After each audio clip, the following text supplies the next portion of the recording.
Bienvenue dans ce Festi Insta.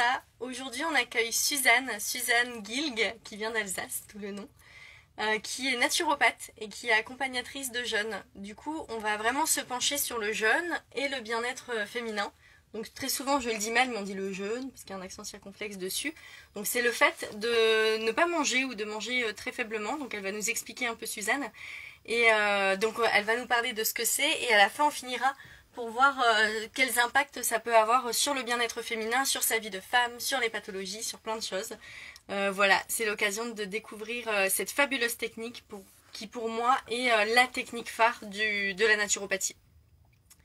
Et c'est à expérimenter une fois au moins dans sa vie cette véritable détox. Je trouve ça assez magique. Alors Suzanne va nous rejoindre. Je suis un peu perturbée, je vous raconte pourquoi. Parce qu'en fait, dans l'endroit dans lequel je suis, il y avait une mouche, mais genre énorme, ça ressemblait à une mouche, je sais pas ce que c'était, énorme. Et en fait, je me suis dit, mince, le live et tout, je vais pas pouvoir commencer. Et j'ai pris mon papier, j'ai fait tac. Et du coup, je viens de tuer une grosse... C'est horrible. Je le vis pas bien. Je vous le dis, comme ça, c'est posé. C'est bizarre, on a l'impression d'être violent. Ah, Suzanne arrive. Hop. Avec un animal, je vois toute ma part... j'aime pas ça. Ah, Suzanne arrive, super. Bienvenue à toutes en tout cas. N'hésitez pas à nous dire pourquoi le sujet du jeûne il vous intéresse. Est-ce que vous l'avez déjà pratiqué? Est-ce que vous avez un retour d'expérience à nous faire? Et si vous ne l'avez pas pratiqué, pourquoi? Est-ce que vous avez des questions pour qu'on puisse savoir un peu quelles sont vos attentes? Là, notre rencontre, elle va durer 1 heure. Suzanne vient d'arriver. Et donc, 1 heure, ça va vite. Donc, si vous avez des questions, je pense qu'il vaut mieux les poser maintenant et spécifiques. Comme ça, on est sûr de les prendre en compte. Et moi, j'en ai déjà prise quelques-unes sur les stories. Coucou Suzanne. Salut Amandine, ravie de te rejoindre. Mais vous devez rien entendre, j'avais pas mis mes écouteurs. Si, on t'entendait très bien. Ah d'accord, super. Super. Je viens de dire que, Suzanne, je te le dis avant, je viens de dire que je suis perturbée parce qu'il y avait vraiment comme une grosse mouche, mais je sais pas ce que c'était comme bête à côté. Mais juste avant que je commence le live, et je me suis dit, mais je peux pas changer d'endroit, et j'ai pris mon cahier, et je l'ai tuée. Et elle a eu du mal à mourir, donc j'ai fait tac tac, et je suis hyper perturbée. Mais bon. C'est pas grave, La violence animale. Comment? On peut pas toujours faire dans la perfection, Amandine, c'est pas grave. Non, je me sens mal. Bon bah voilà, mais on va repasser à autre chose. Je suis ravie de t'accueillir, Suzanne. Merci beaucoup. Pour préciser à tout le monde, donc on se connaît bien parce qu'on a fait notre école de naturopathie ensemble et on était copines d'école de naturo. Et pour toutes les personnes qui nous regardent et qui ont fait une école de naturo, vous le savez, en école de naturo, on vit des choses très fortes, à la fois très belles, mais à la fois dans nos ombres. Du coup, les copines d'école de naturo, on les oublie pas. C'est la vie parce qu'on sait ce qu'on a traversé ensemble. Et donc, pour information, Suzanne est naturopathe aujourd'hui en Alsace. Et elle est aussi accompagnatrice de jeunes dans un centre de jeunes dont elle va nous parler. Et elle va aussi nous parler de son livre parce qu'elle est aussi autrice. Elle a rédigé un livre sur les secrets de naturopathe, mais vraiment dédié à la pratique du jeûne et de la détox. Du coup, on va en savoir plus. Donc, c'est génial de t'avoir parmi nous, Suzanne.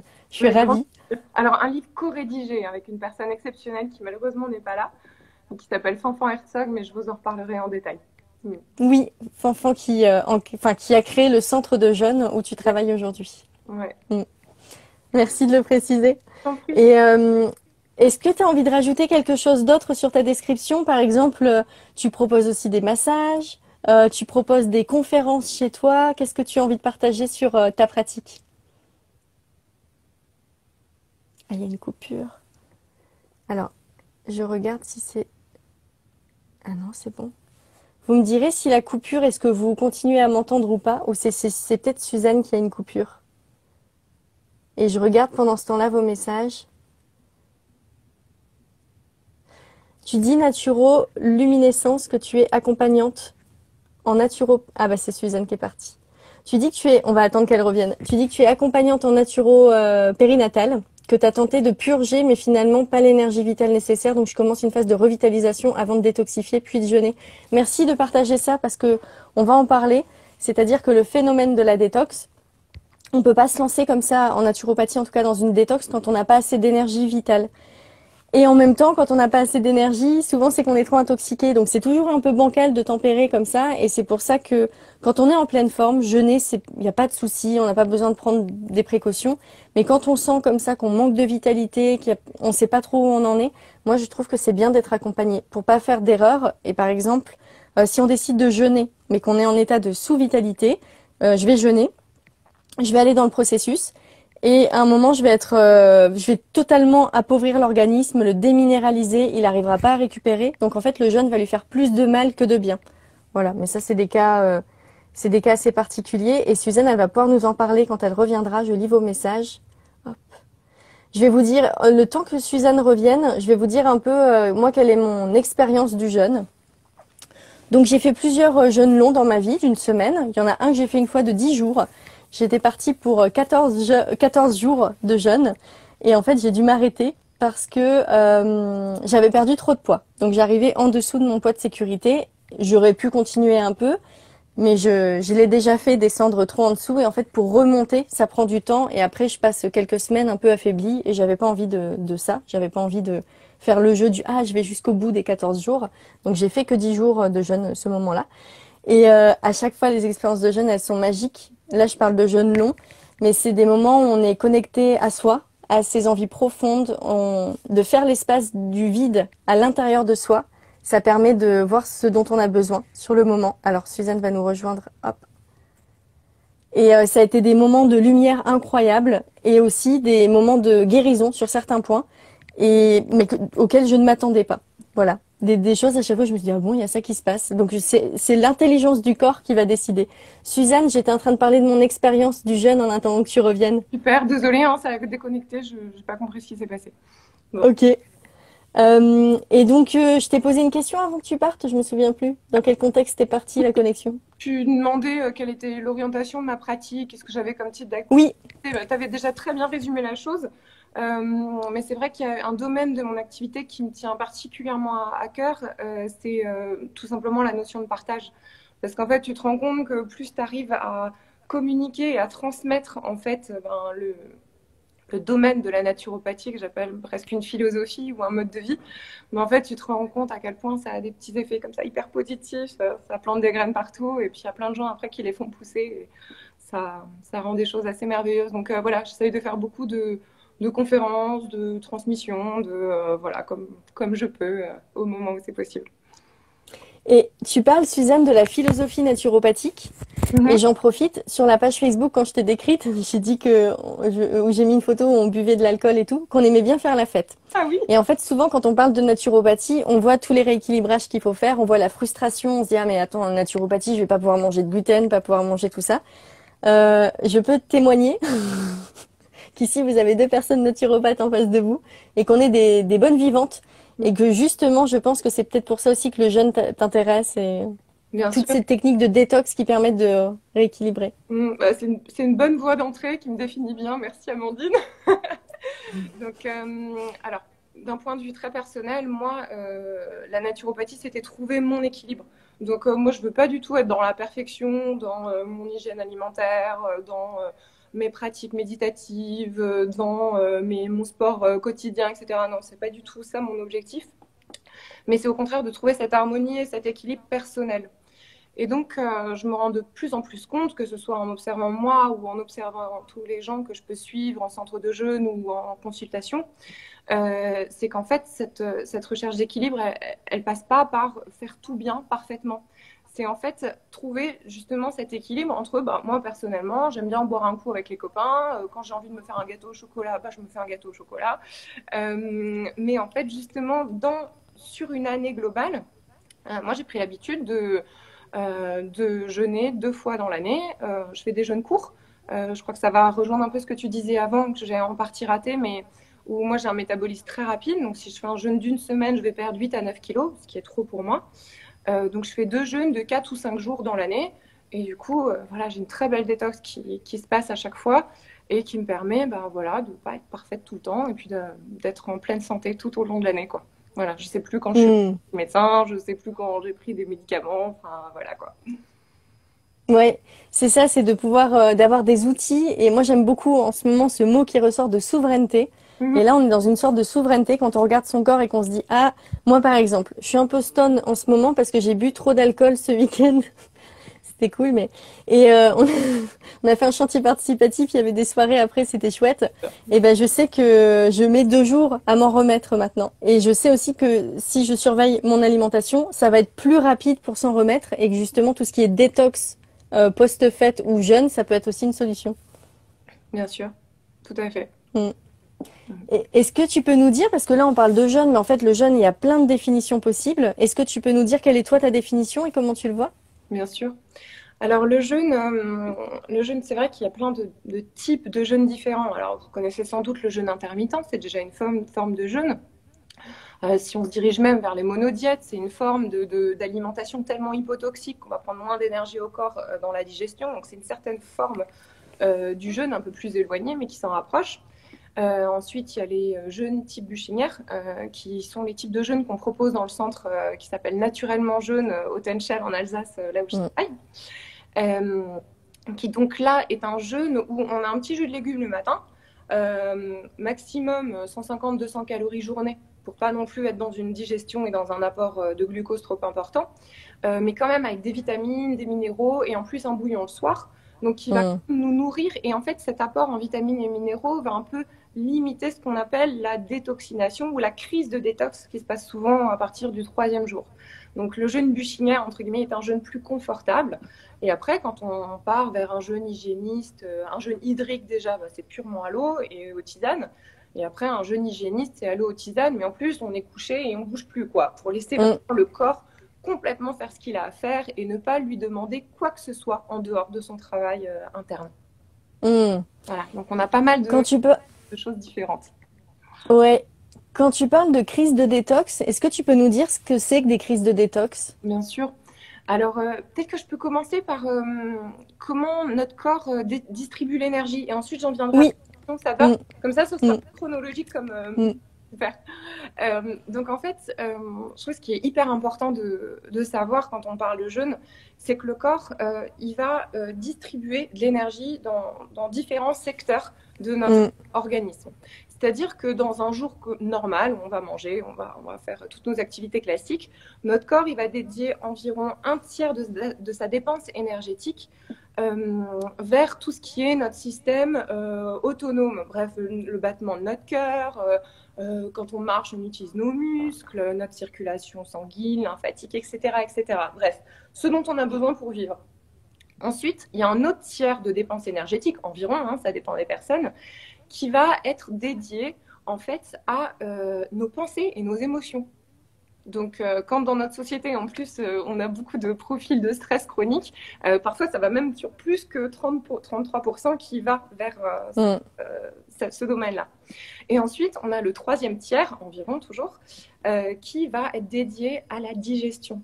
Et ça, c'est énorme. Donc, 1/3 de toute notre énergie qui va dans le ventre, le premier cerveau d'après les Chinois, ça fait que 1/3 plus 1/3 plus 1/3, en général, on est à 100%. Et si on mange de manière un peu déconnante ou si on est trop stressé, on va dépasser la barrière des 100%. Et c'est là qu'on va commencer à venir stocker les toxines. Voilà, parce que le corps, en fait, s'il est à plus de 100% ou à 100%, il n'a jamais de temps pour pouvoir se nettoyer. Et les toxines, c'est quoi du coup? Comment on le voit en tant qu'être humain? Alors, en tant qu'être humain, donc les toxines, il n'y a rien de plus normal. Alors, ne surtout pas s'inquiéter, c'est normal que nous ingérions des toxines. Ça peut être du coup dans notre alimentation, qu'on va sortir par les selles, par les urines. Mais ça peut aussi être des métaux lourds, ça peut être du stress, ça peut être...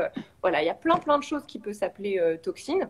Et donc, le corps est vraiment fabuleux. Le corps, dans son intelligence absolue, et en fait, ces toxines, il sait les gérer. Donc, il n'y a aucun souci là-dessus. C'est pour ça qu'on a tout un tas d'émonctoires dans notre organisme, que sont le foie, les reins, la peau, les poumons. Enfin, voilà, on a plein d'organes qui nous servent à sortir hors de nous toutes ces toxines à condition qu'on les laisse travailler. Et c'est bien ça la question du jeûne. Et alors, pour revenir à la question de tout à l'heure, je reprends avec la question de l'effet Steph qui nous dit...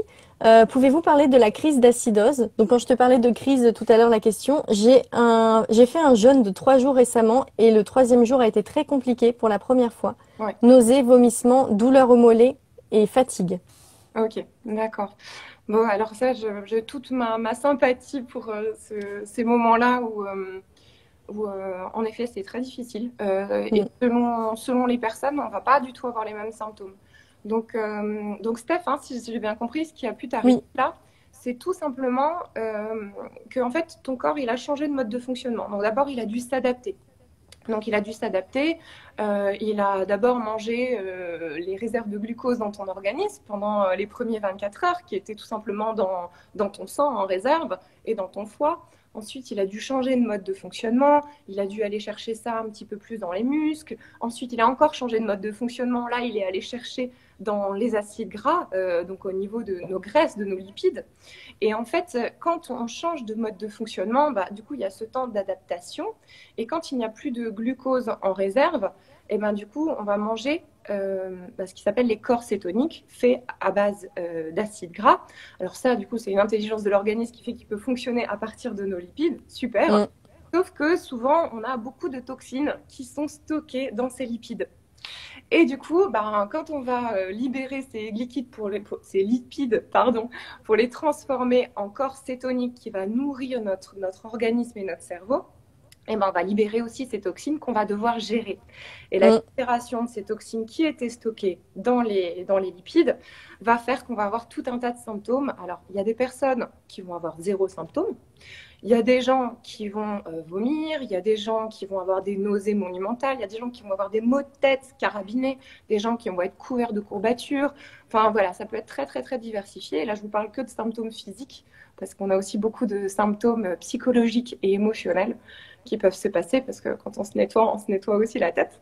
Donc en effet, c'est malheureusement un passage quasi obligatoire, sauf si, Stéphanie, tu décides de faire un jeûne plus doux pour toi. Donc, par exemple, un jeûne buchinière, je ne sais pas si tu as fait buchinière ou à l'eau, j'ai cru comprendre que tu faisais à l'eau, si j'ai bien compris. Donc, si tu fais buchinière, tu réduiras un petit peu ta crise de détoxination, sera un peu moins violente normalement. Ensuite, ou bien tu peux aussi, par exemple, faire 3-4 jours juste au jus. Donc là encore, tu auras des symptômes beaucoup moins durs, pardon, parce qu'il y aura toujours cet apport en vitamines, en nutriments, en minéraux qui viendra temporiser un peu cette détox. Merci Suzanne. Il y a une autre question de Simpliflow et je pense qu'on va la prendre, Simpliflow, on va la prendre à la fin ta question. Enfin, pas totalement à la fin, mais parce que je voudrais qu'on traverse un peu le jeûne avec Suzanne et qu'après on arrive vers le bien-être féminin spécifiquement. Et en gros, ta question, c'est j'aimerais mieux connaître comment gérer le jeûne ou le jeûne intermittent pour optimiser le cycle menstruel. Donc on en parlera avec des retours d'expérience de Suzanne, Ok, des personnes qu'elle a accompagnées et sans doute sur toi aussi Suzanne. avec plaisir. Euh, Et du coup, je regarde s'il y avait d'autres commentaires. Hop. Euh, oui, il y avait un autre commentaire de Naturoluminescence tout à l'heure. Je suis revenue dessus, mais du coup, j'aimerais bien avoir ton retour. Mhm. J'ai tenté de purger, mais finalement, pas l'énergie. Alors, purger, sans doute que Naturoluminescence, tu nous parles du coup, de pas une détox, mais d'une purge. Et tu pourras peut-être nous expliquer la différence, du coup, Suzanne, parce que c'est des concepts qu'on mélange un peu. Mhm. Mais donc j'ai tenté de purger, mais finalement pas l'énergie vitale nécessaire. Donc je commence une phase de revitalisation avant de détoxifier, puis de jeûner. D'accord. Donc alors, une purge, c'est-à-dire que tu as pris des aliments qui te faisaient, ou du sel d'Epsom ou ce genre de choses, c'est bien ça qui, du coup, t'a demandé d'aller énormément aux toilettes, ou bien une bouteille de jus de pruneau, ce genre de choses. Donc, on va partir là-dessus. Si c'est pas bon, n'hésite pas à Mm. me dire en chemin. Alors, ok, bien sûr, si tu fais ça, tu vas vider, ou du moins en partie, parce que vider 8 mètres d'intestin, faut y aller quand même. Quelques heures aux toilettes. Ok, Mm. magnifique, purissant. Ouais, ok, bonne purge. Donc là, en effet, tu vas te vider. Donc ça, ok, c'est très bien. Si tu fais, enfin, c'est très bien. Ça demande énormément d'énergie au corps. Moi, chacun fait ce qu'il veut, chacun sa philosophie. Moi, je ne suis pas appelée par ça. C'est-à-dire que dans ma perception des choses, je trouve que c'est trop violent pour l'organisme. Après, c'est qu'un point de vue personnel. Il y a des gens à qui ça convient très bien. En revanche, si tu cherches la comparaison avec un jeûne, c'est qu'en fait, dans un jeûne, justement, tu vas avoir ce temps d'auto-nettoyage du corps que tu ne vas pas avoir dans une purge. Et c'est ce qui nous intéresse le plus en jeûne. Donc en fait, le principe du jeûne qui est absolument fabuleux et qui va peut-être répondre à ta question, en tout cas je l'espère, ça s'appelle l'autolyse. Donc en fait, quand tu ne demandes pas à ton corps de digérer, donc quand tu ne dépenses pas ces 30% de digestion, enfin ce tiers de digestion, du coup, il y a ce tiers d'énergie disponible pour faire autre chose. Donc là, on en revient. Ce autre chose, ça va venir du coup aller chercher les toxines dans l'organisme pour les amener vers les émonctoires et les faire sortir. Ou bien, ça va être prendre une de tes cellules qui n'est plus efficace, voire qui est dégénérée, voire qui est précancéreuse, et qui va en fait l'autophager, c'est pour ça qu'on parle d'autolyse, et du coup, exactement. Et comme en fait ce n'est plus nécessaire, très bonne. Comme en fait cette cellule n'est pas nécessaire à la survie de ton organisme, ton survie il est à la diète, il a rien à manger, il se met en mode survie. Donc en fait il va se débarrasser de tout ce qui n'est pas nécessaire et il va prendre de l'énergie là où il peut en prendre. Donc toutes ces cellules du coup dégénérées, précancéreuses, etc. vont être autophagées, donc digérées par ton propre organisme pour en prendre de l'énergie pour le rediffuser là où il faut. Donc en fait, une des meilleures préventions pour les maladies dégénératives et cancéreuses, etc., c'est par exemple le jeûne, sauf qu'on en parle très peu, malheureusement. Voilà, donc ça, tu vas pas venir du tout toucher à cette autolyse si tu fais des purges. Voilà. C'est dommage, à mon sens. Et du coup, parce que naturoluminescence tu rajoutes mon problème, c'est que je suis insulino-résistante, addict au sucre, peut-être le candidat. Du coup, c'est quasiment impossible de jeûner pour moi. Et du coup, je me sers de ta question. Suzanne, tu pourras peut-être répondre à sa question en même temps pour que ce soit plus large. Qui peut jeûner? Qui ne peut pas jeûner? Ok. Alors, en effet, là, il faudrait entrer un peu dans les détails sur ton profil avec une insulino-résistance. Ok, c'est pas forcément contre-indiqué de jeûner, mais il faudrait creuser. Donc, n'hésite pas à me passer un petit coup de fil, on pourra en discuter avec grand plaisir. Alors, du coup, j'ai plutôt répondu d'une manière plus générale. Ça pourra peut-être parler à plus de monde. Alors, dans l'immense majorité des cas, on peut jeûner. On peut jeûner. Il y a quelques contre-indications quand même. Bien sûr, les femmes enceintes ou les femmes qui allaitent ne doivent pas jeûner parce que là, elles ont besoin de dédier leur énergie à autre chose qu'au jeûne et à la détox. Voilà. Donc ça, c'est très important. Et après, il y a par exemple, un diabète de type 1. Si la personne décide de jeûner, il faut qu'il y ait un encadrement médical hyper strict. Donc là, par exemple, on est dans le cas d'un diabète de type 1. Après, je sais que certains médecins l'encadrent quand même, certaines cliniques en Allemagne. Donc, ce n'est pas une contre-indication, mais il faut que ce soit extrêmement bien suivi. Et aussi en cas de vitalité non suffisante. Donc, en cas de vitalité non suffisante, par exemple, des gens qui sont en cancer, en chimiothérapie, ça peut être très, très, très utile de combiner la chimiothérapie avec un jeûne, mais à condition que la personne ait l'énergie vitale nécessaire. Donc voilà, une énergie vitale suffisante. Et sinon, il y a aussi des contre-indications qui sont liées au passif psychique de la personne. C'est-à-dire que des personnes qui, par exemple, ont un passé d'anorexie ou de boulimie, ce sera aussi important. Donc, c'est pas forcément que le jeûne est interdit, mais il demande vraiment un encadrement particulièrement doux et bienveillant et avec un vrai cadrage de sécurité autour pour qu'il soit rendu possible. Donc, on ne va pas faire ça chez soi sur ce type de profil. Voilà. Ok, merci Suzanne. J'ai envie ça vient de venir comme ça là dans ma tête. J'ai envie de te poser des questions. Je regarde s'il y a des commentaires. Je ne suis pas candidate pour jeûner. Bah dis-nous c'est quoi tes résistances comme autodose? Dis-nous c'est quoi? Mais je comprends.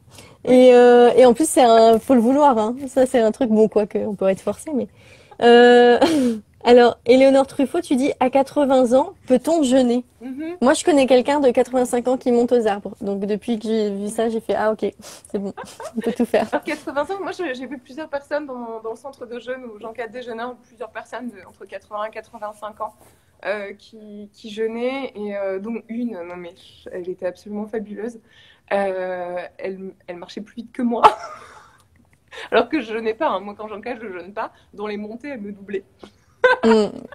Donc, non. Et puis, elle jeûnait depuis 30 ou 40 ans, d'après mes souvenirs.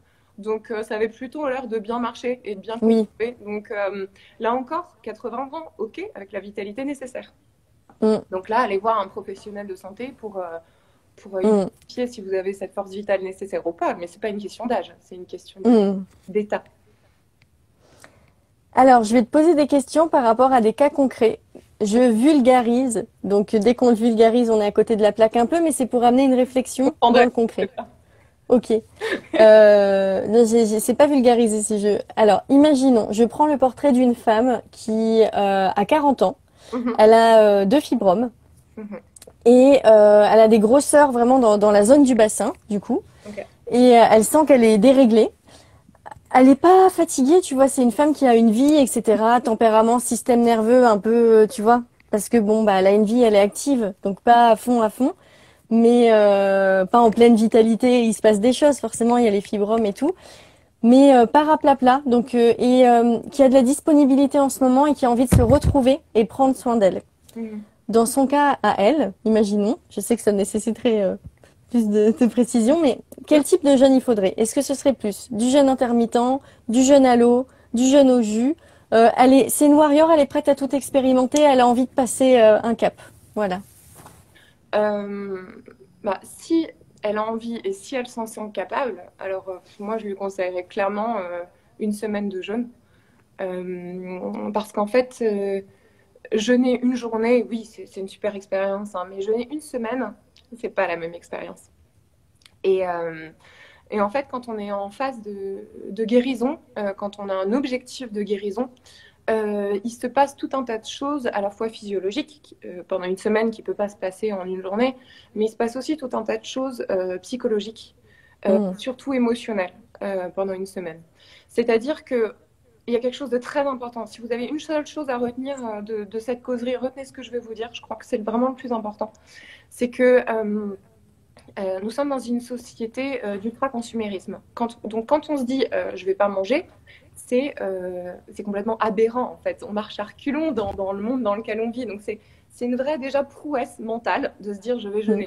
C'est très commun dans certains pays comme la Russie ou comme en Allemagne, mais en France c'est très dur encore au niveau psychologique. Donc déjà de se dire je vais aller jeûner, c'est déjà une force, c'est déjà un très grand pouvoir. Ensuite je vais le faire.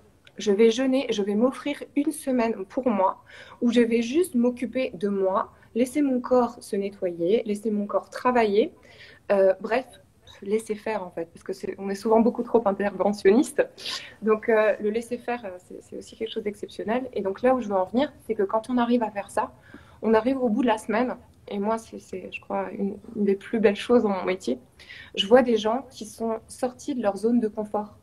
Je vois des gens qui se sont développés, qui se sont transcendés et qui se sont transformés. Et qui sont beaucoup plus forts dans leur conscientisation d'eux-mêmes qu'ils ne l'étaient une semaine auparavant. Donc quand on a besoin de sortir d'une pathologie qui est plus ou moins lourde, souvent on a besoin de force. Et le jeûne, en plus de nous aider physiologiquement dans ce principe d'auto-nettoyage, ben en fait, il va nous donner une force absolument faramineuse. Et c'est ça que j'aime le plus, moi, dans le jeûne. Mm. Voilà. Merci Suzanne. Compris ? Oui, c'est une expérience transformatrice. Vraiment. Alors, je reprends un autre cas concret en reprenant la question de Cassel Strauss-Kuchen. J'espère que je le dis bien. Donc la question c'est comment gérer la faim pendant un jeûne. Et donc je te donne un autre profil. Donc c'est une femme qui vit avec l'endométriose, qui a des crises inflammatoires, qui a très très mal au ventre pendant ses règles, et aussi en dehors aussi, un peu, qui a un syndrome prémenstruel, qui n'imagine même pas une seule seconde sauter un repas, parce que dès qu'elle saute un repas, elle se sent, il y a de la migraine déjà. Ça monte au niveau de la tête, elle se sent pas bien. Okay. Et puis surtout, bon, elle en a un tout petit peu conscience. La nourriture, c'est son doudou émotionnel, c'est sur son réconfort. Donc si on lui enlève ça, alors que déjà elle subit des douleurs, la vie, franchement, elle est pas facile. C'est chaud quand même. Et en même temps, elle a entendu parler que le jeûne pouvait l'aider à diminuer l'inflammation et à l'amener vers un autre état, vers quelque chose. Donc franchement, elle a pas envie d'y aller. mais elle se pose quand même des questions. Qu'est-ce que tu aurais envie de partager à cette personne? Mhm. Bah, si t'es pas prête, faut pas y aller déjà. Parce que Mm. c'est super important d'être prête. Donc, si tu as envie de faire attention à ton organisme, mais si t'es pas prête à jeûner, c'est OK, il n'y a pas de souci. Du coup, et en plus, si tu as peur d'avoir faim, bah, tu peux te faire des monodiètes. Donc, par exemple, tu vas te donner 3 jours. Et pendant 3 jours, tu vas manger à chaque repas, donc matin, midi, soir, un fruit ou un légume différent. Donc, par exemple, sur 3 jours, le premier jour, le matin, tu vas manger que des pommes. À midi, tu vas manger que des carottes. Et puis le soir, tu vas manger que de la courgette. Voilà. Et puis le deuxième et troisième jour, pareil, tu feras. Donc ça, c'est un immense cadeau sur 3 jours qui va bien baisser le terrain inflammatoire d'une en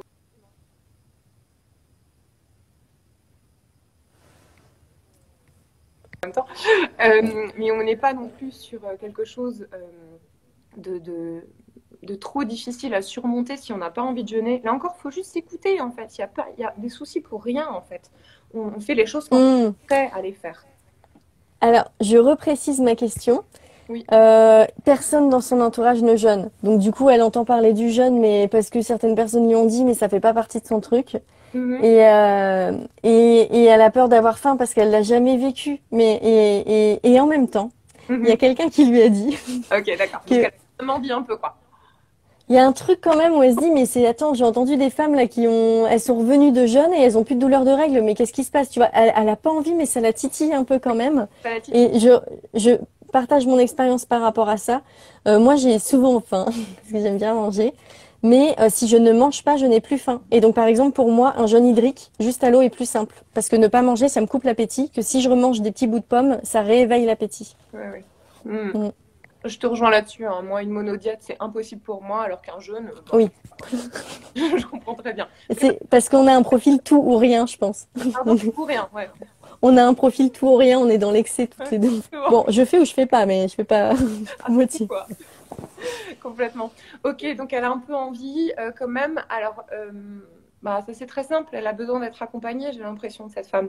Donc ça rejoint le sujet. Il y a beaucoup de gens, moi, qui me demandent est-ce que je peux faire ça chez moi ou est-ce que je dois être accompagnée? Donc là, j'ai pas de réponse.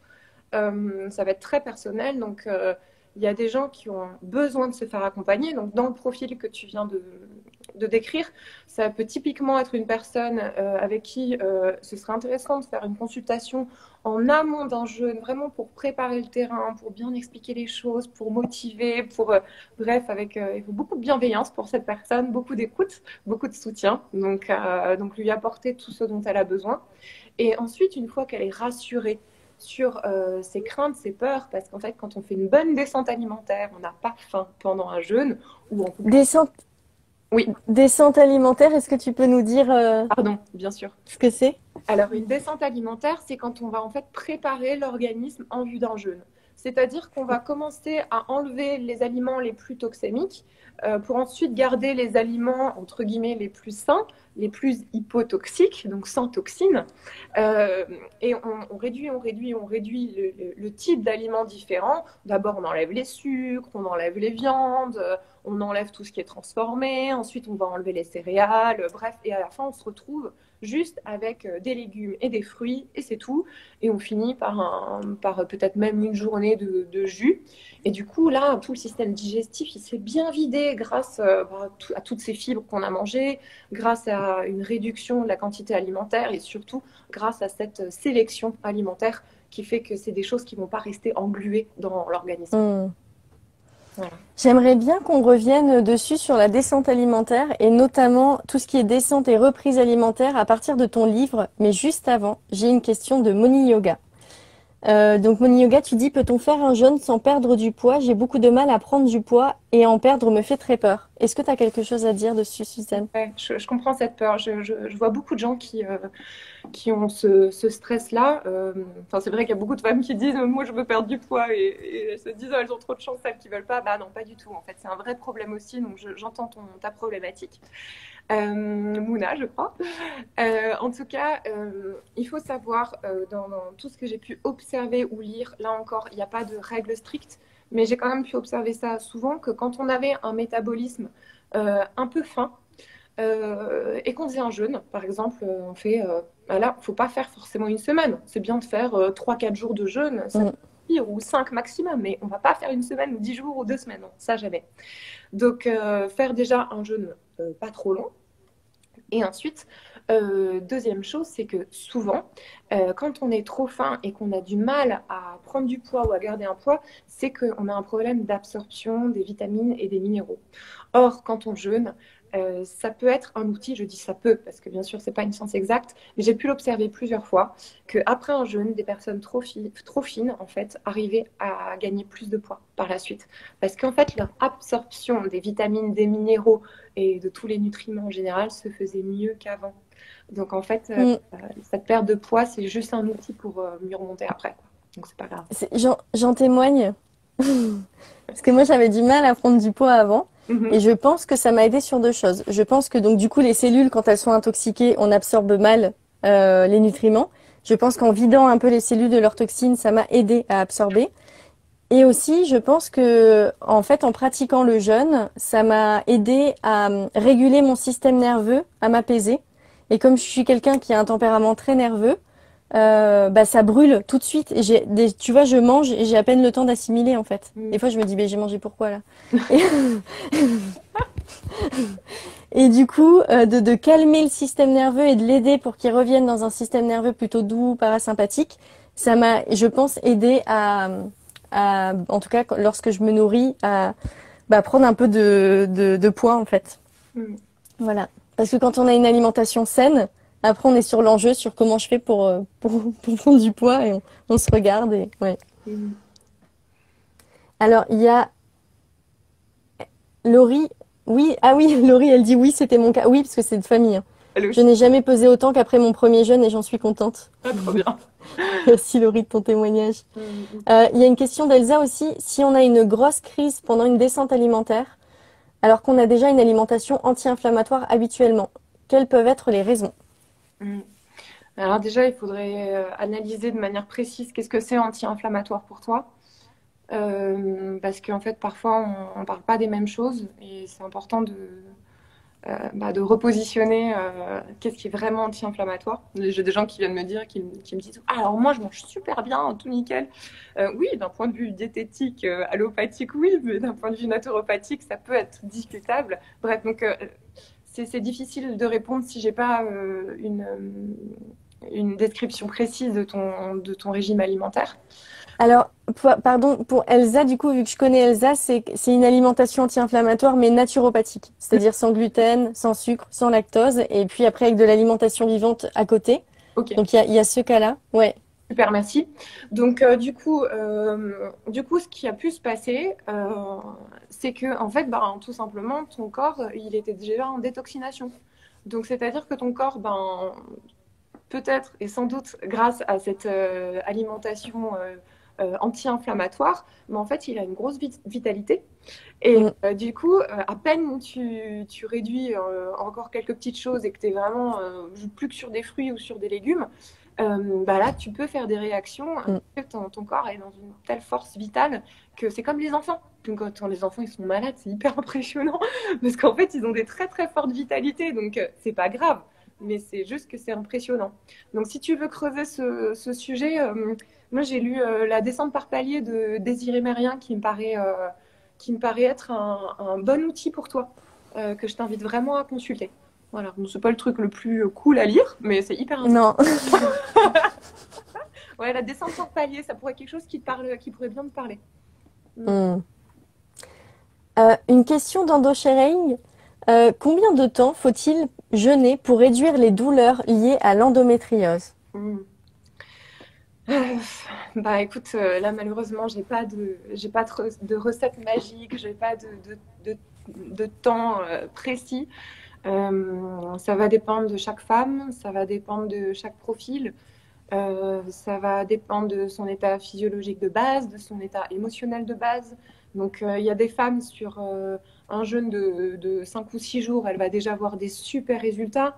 D'autres femmes, il va lui falloir 3 jeûnes de 10 jours pour avoir des vrais résultats. Donc, malheureusement, je ne peux pas donner de réponse à cette question. Merci Suzanne. compris. Oui, c'est hyper individualisé et surtout dans le sens où donc l'endométriose est une pathologie, mais en plus tu dois connaître EndoSharing, du coup je suis sûre, mais qui ont tellement de cas différents que ça joue. Et puis de toute façon, enfin pour information, un jeune ne sera jamais, je pense que ça Suzanne, tu vas pouvoir nous le dire, mais il est jamais identique. Toi, tu dois avoir des personnes qui reviennent fréquemment Oui, et on vit jamais le même jeune en fait. complètement. Mhm. Ah oui, il y a des gens qui n'ont jamais de symptômes physiologiques et puis au bout de leur quatrième jeûne, paf, ça explose et puis ils vomissent et ils sont pas bien. Et je leur dis, mais comment c'est possible? Mais en fait, il y a des choses qui sortent, qui étaient ingérées depuis tellement longtemps, qui se libèrent enfin.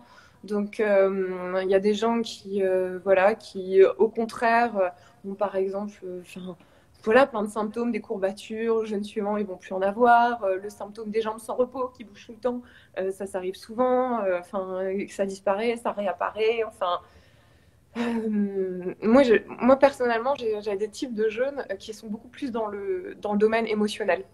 C'est-à-dire que j'ai pas beaucoup de symptômes physiologiques. Bon, j'en ai quelques-uns, mais pas trop violents. Mais en revanche, émotionnellement, c'est les montagnes russes, quoi. Mais vraiment, c'est Mm. impressionnant, quoi. Je peux passer du rire aux larmes sans raison apparente. Enfin, vraiment très particulier. C'est pour ça que je dis qu'on peut se détoxiner sur plein de plans. Mm, mm. Mais par exemple, là, j'ai fait mon dernier jeûne en janvier. J'ai fait un test de 5 jours chez moi. Moi, d'habitude, je préfère être accompagnée, mais là, j'ai fait chez moi. Et en fait, j'ai pas du tout eu mes crises émotionnelles habituelles. Voilà, c'était très différent de d'habitude. Mm.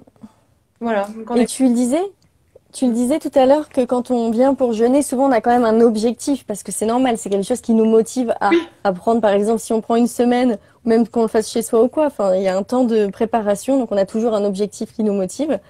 Moi, je me souviens d'un jeûne où j'avais un objectif et en fait, ça n'a pas du tout travaillé là-dessus parce que entre ce que mon mental veut et ce que mon corps a décidé, c'est autre chose. Et en fait, ce qui s'est passé, je l'avais raconté ça dans mon programme, mais c'est que là, j'ai un vaccin, on voit pas bien BCG, je sais mhm, jamais comment on l'appelle. Et du coup, quand j'étais petite, j'avais 8 ans, j'ai été infectée pendant 8 mois, mais vraiment du pus de partout. Enfin, vraiment, j'ai trop mal réagi au vaccin. Mais là, c'est une cicatrice et voilà, je vis avec. Ce n'est pas gênant. mhm. Et enfin, à la sortie du jeûne, vraiment, quand j'ai arrêté et que j'ai recommencé à manger, j'ai eu des boutons partout qui sont apparus, mais juste sur la cicatrice du vaccin. Mm. Et il y avait enfin, ça fait depuis que j'avais 8 ans, il s'était plus rien passé, quoi. Ouais. Des boutons partout, une crise cutanée, et en fait, il s'est forcément passé quelque chose ici. Enfin, tu vois. Mais moi, j'étais pas venue pour régler ce problème de mes 8 ans. Et en fait, le corps a décidé qu'il allait travailler sur autre chose. Bien sûr. Mhm. Bah oui, non, mais je comprends. J'avais vu il y a pas longtemps, il y a quelques mois, un profil d'un mec qui avait des problèmes articulatoires. Il est venu pour ça. Mais en fait, il était aussi en phase de dépression. Bah, il est reparti, il avait tout aussi mal au genou, mais il était en pleine forme émotionnellement. C'est génial. Parce que la vie, elle sait. Enfin, je dis ça, mais... Du coup, c'est Mm, bien plus important pour lui, en tout cas pour son mm, corps, de guérir ce burn-out, cette dépression passagère. Ça faisait mm. 3 semaines qu'il pleurait tous les jours. Enfin, c'était vraiment l'enfer. Et il est reparti avec une patate, une banane. Mais juste trop beau de le voir comme ça, quoi. Mais bon, Mm. il avait toujours mal aux articulations. On peut pas tout faire pendant un jeûne, hein. Et surtout, comme tu l'as dit, si justement, le corps va pas faire ce que notre mental projette. Et Mm. ça, c'est une vraie belle leçon aussi d'humilité parce que on est énormément en contrôle aussi en général dans notre vision des choses. Et ben en fait, non, c'est justement le contraire qui se passe en jeûne. Et ça permet de redescendre un peu et de remettre l'importance du corps et l'importance du mental à leur juste place. Mm. Donc, c'est-à-dire. Merci. J'en profite pour dire que quand j'ai parlé de ce truc du vaccin qui est sorti, c'est pas négatif, hein. C'est qu'il y avait des toxines qui sont sorties, en fait. Donc, quand on a des crises ou des symptômes, on se dit pas, ah mince, il se passe un truc. C'est là, il y avait quelque chose qui avait besoin de sortir. Ouais. Donc, c'était positif. Mm. Je vais prendre une question de Ciliote 974, donc je pense de l'île de la Réunion. Merci. As-tu des astuces pour des femmes avec une faible réserve ovarienne et des problèmes de fertilité? Mm. Alors, là encore, dans toute la magie du jeûne et de la fertilité, j'ai pu observer aussi plusieurs fois des femmes qui, en sortant d'un jeûne et qui n'arrivaient pas à tomber enceinte avant, tombaient enceintes soudainement. là encore de manière précise. Je ne suis malheureusement pas omnisciente, ou peut-être heureusement d'ailleurs, et du coup j'ai pas conscience de précisément ce qui s'est passé. Mais en tout cas, à l'expérience et à l'observation, j'ai pu voir beaucoup de changements. Après, ce qui marche encore mieux, c'est quand le compagnon, donc quand il y a un désir d'enfant, que le compagnon jeûne aussi en même temps. Mm. Donc du coup, on a un vrai travail physiologique d'épuration, de Mm. nettoyage dans les deux organismes, avec du coup des spermatozoïdes mieux sélectionnés, plus résistants, des ovaires plus fortes, toute une zone au niveau utérine, au niveau de l'endomètre, au niveau ovarienne, qui va être moins engoncée, parce que souvent quand on a des lourdeurs, quand on a voilà, plein d'aponeurose dans ces zones-là, un jeûne peut vraiment venir alléger un peu cette zone et peut y remettre un petit peu de mouvement et d'air, tout simplement. Donc, c'est une zone qui doit accueillir, donc il y a de l'espace, normalement. Donc oui, bien sûr, un jeûne peut aider. Après là encore, pour creuser ça, il faudrait qu'on en discute. Et puis, il y a plein de mystères là derrière que j'adore, quoi. Mm. Moi, je témoigne aussi que j'ai habité dans un centre de jeunes et que j'ai vu beaucoup de témoignages et de cas de femmes qui avaient des problèmes de fertilité et qui sont ressorties. Et en fait, ça a rétabli un équilibre. Mais c'est tellement, comme tu le dis, c'est un mystère en fait, que ça peut pas être une promesse. Ça peut pas être vous allez jeûner, donc vous serez enceinte. Ouais. Mais en tout cas, il y a quelque chose qui, quand il y a des problèmes de fertilité, il y a une invitation à s'équilibrer sur un autre plan, sur différents axes. Bien Et sûr. le jeûne, c'est la possibilité de s'équilibrer sur différents plans. Donc voilà, et quoi qu'il en soit, quand il y a des problèmes de fertilité, que ça amène ensuite une conception ou non, quoi qu'il en soit, c'est un chemin positif parce que ça aide à se retrouver soi, à s'apaiser, parce que il y a aussi psychologiquement, je pense, des questionnements qui ont besoin des fois de... Parce que c'est quelque chose de lourd en fait, quand on a une envie d'accueillir la vie et qu'elle vient pas tout de suite là maintenant. Voilà. Et justement, ce que tu dis là, je pense que c'est important aussi de relever ça. C'est que, en fait, parfois, quand il y a un problème de fertilité, on dit, OK, éventuellement, il y a une faiblesse ovarienne. OK, peut-être. Donc, c'est vrai que quand il n'y a pas d'enfant qui arrive, il peut y avoir plein de raisons. Donc, en effet, il peut y avoir une faiblesse physiologique au niveau d'une partie de notre corps. Il peut y avoir un déséquilibre hormonal, que ce soit voilà, justement, au niveau de cette progestérone, etc. Enfin, voilà, il peut y avoir. Il peut y avoir un déséquilibre émotionnel, un déséquilibre nerveux avec beaucoup trop de stress qui du coup inflamme l'organisme et ne permet pas à un embryon de s'installer dans un organisme trop stressé. Ça peut être même encore voilà, psychogénérationnel. Bon, là, on rentre dans d'autres sphères, mais en fait, un jeune, il peut venir conscientiser, ou pas d'ailleurs, un déséquilibre, mais quel qu'il soit, le jeune va travailler dessus. Et c'est ça qui est fabuleux. C'est qu'en fait, on ne connaît pas toujours la porte d'entrée d'action du jeune, mais en fait, que ce soit physiologique, émotionnel, enfin, finalement, on va réussir à aller vers l'équilibre. Et c'est merveilleux à regarder, quoi. Merci Suzanne. Alors, je prends la question. Est-ce que tu peux, parce que je disais à Suzanne, je l'ai appelée juste avant, je suis désolée, j'ai le livre de Suzanne, elle me l'a envoyé, elle me l'a offert, j'ai une super dédicace. Et je voulais vous montrer des pages et je l'ai laissé au bureau hier soir. Et donc, du coup, est-ce que tu peux nous montrer, et par exemple, on a une question de Simpliflo qui dit, est-ce qu'il vaut mieux un jeûne de 1 semaine plutôt que de jeûner 1 jour par semaine? Dans ton livre, il y a des programmes qui sont proposés. Par exemple, pour quelqu'un qui veut jeûner sur quelques jours, comment on pourrait utiliser ton livre, par exemple? Parce que j'ai vu qu'il y avait des pages avec des programmes. Ouais, alors je vais répondre à la question et ensuite à la question. Alors, est-ce qu'il vaut mieux jeûner 1 jour par semaine toute l'année ou 1 semaine par an? Alors là encore, c'est difficile de répondre, mais j'aurais quand même envie et quand même tendance à dire que si tu entretiens hebdomadaire et de manière hebdomadaire ton organisme, pour moi c'est quand même plus constructif que de faire une grosse semaine dans l'année. Donc la régularité, elle a de vraies qualités aussi. Donc si toi, tu te sens capable de jeûner une journée par semaine, moi j'avais fait ça une période, je ne l'ai pas tenu dans la durée, j'ai fait ça 1 an. Moi non plus. C'était génial, mais c'était vraiment génial pour le coup. Hein. Bah oui. Mais voilà, aujourd'hui, je ne suis pas dans cette dynamique-là. Mm. Mais oui, bien sûr, je t'invite à le faire. Et alors, si carrément tu as envie de te surchauffer et de te dire, allez, je vais jeûner une journée par semaine et puis une fois par an, je vais quand même faire un jeûne long. Bon, bah là, c'est bon, on se retrouve à 95 piges en pleine forme en train de faire l'Everest, quoi. Non, c'est cool, carrément. Carrément. Et donc, est-ce que tu peux nous remontrer la page de ton livre parce qu'il s'appelle Secrets de naturopathe? Oui, alors recettes et secrets de naturopathe. Alors, Oui. Donc c'est un livre qu'on a coécrit avec Fanfan Herzog, donc, fondatrice du centre Naturellement Jeune. Et c'est un livre en fait qu'on a voulu avec plein de portes d'entrée différentes. Donc avec Fanfan, et puis il faut quand même que je vous cite le photographe Fabrice Serrario qui a fait des photos absolument magnifiques. Elles sont belles. Là. Donc en fait c'est un bouquin comme dit avec différentes portes d'entrée. Je sais pas comment je me débrouille. Attends, je vais me mettre comme ça. C'est bien comme ça, ouais.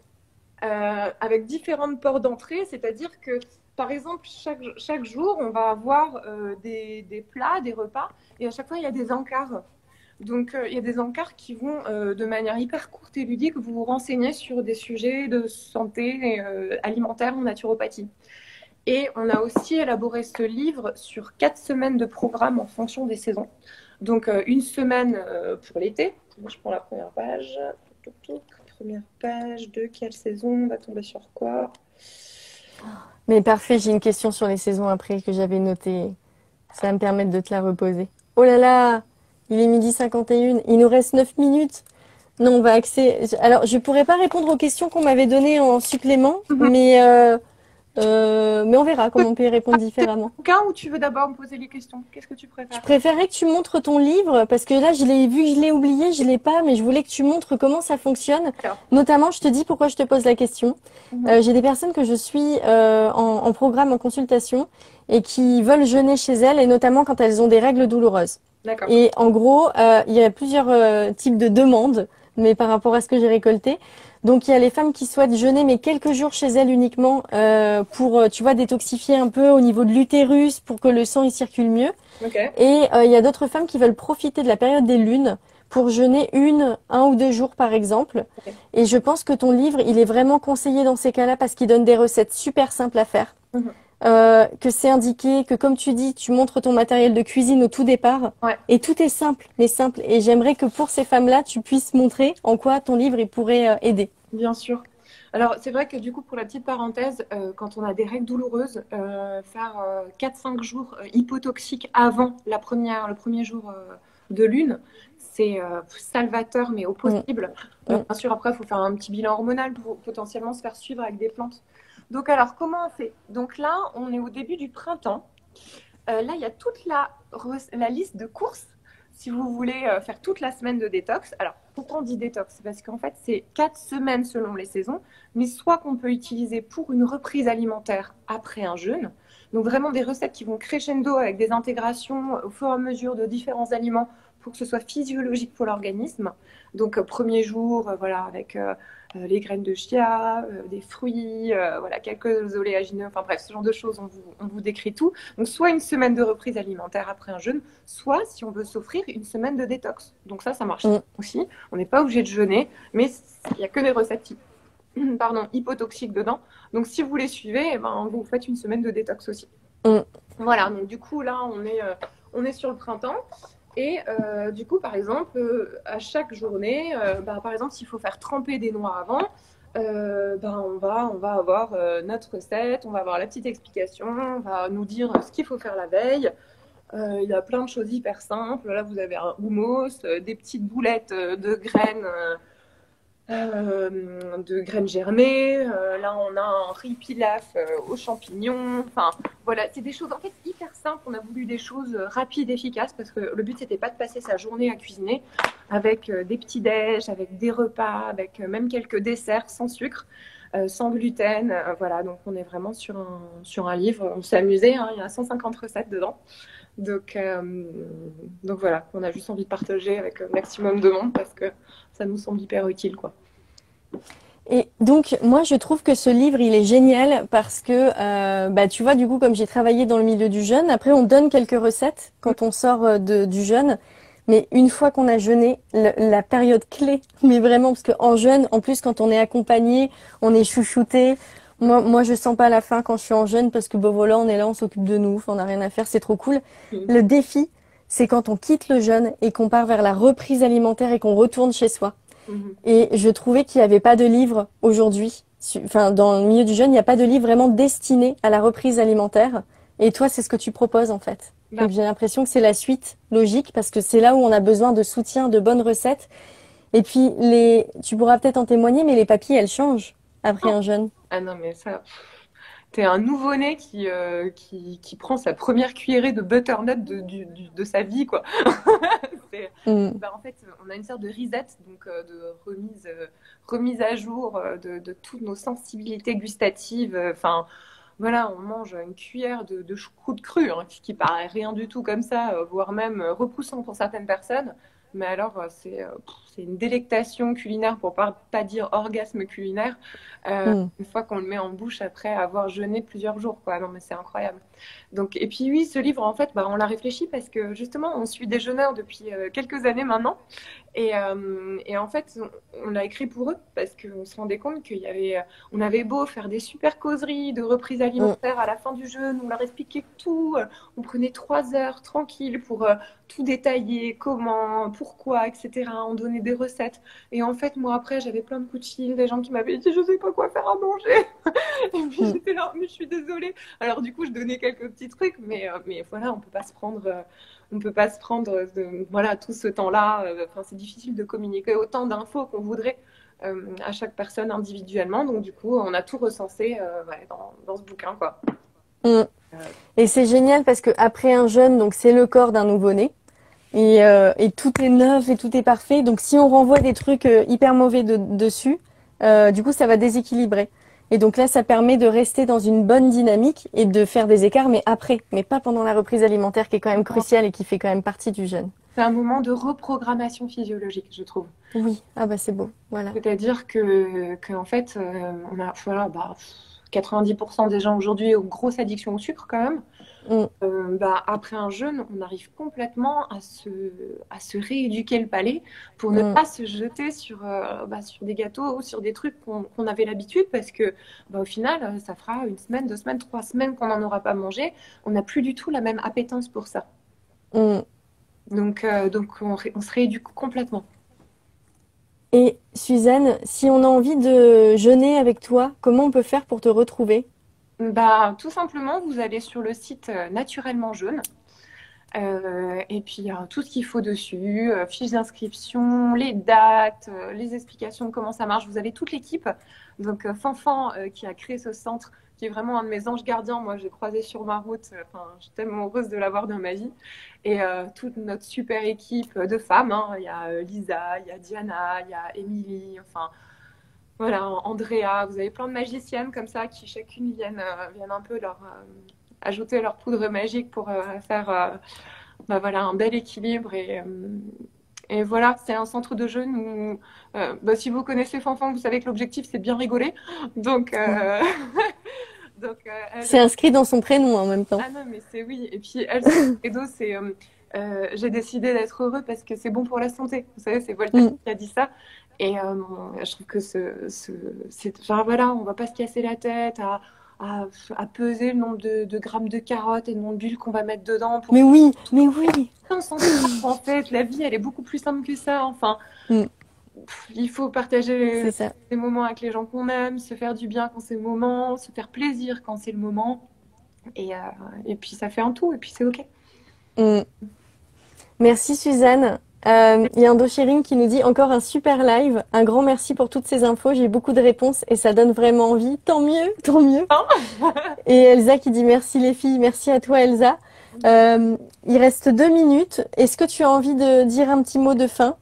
Ça va se couper automatiquement. Donc en gros, il nous reste 1 minute. 1 minute. Ok, bah, je suis juste très heureuse d'avoir partagé ce moment avec vous. Ça m'a fait un bien fou de te revoir, Amandine. C'est trop un vrai plaisir. Et bravo à tous ces intérêts que vous avez, à toutes ces redécouvertes de vous-même. Je vois toutes ces questions hyper intéressées. Mais allez-y, foncez. Si ça vous inspire, si ça vous aspire, allez-y. Parce qu'en fait, vous avez déjà tout à l'intérieur de vous. Votre intuition, elle sait déjà tout. Donc, allez-y, foncez. Vous avez tout à l'intérieur de vous. Donc, si ça vous parle, welcome. Merci Suzanne, Avec merci Lénie qui dit super live, merci les Festef, merci à toutes, c'est trop bien d'être en Festi Insta. J'espère que vous avez vu qu'entre intervenantes, il y a vraiment un fil conducteur, qu'on parle des mêmes sujets et que c'est des outils différents qui nous sont proposés. Et allez, comme l'a dit Suzanne, vers ce qui vous fait vibrer, parce que c'est ce qui sera bon pour vous et il y a plein de méthodes. Un grand merci à toutes de nous avoir suivis. Merci à Suzanne, gros bisous. Merci du fond du cœur. Merci d'avoir accepté l'invitation et bravo pour ton livre. Merci beaucoup. Bisous. Ciao. Ciao. Ciao à toutes.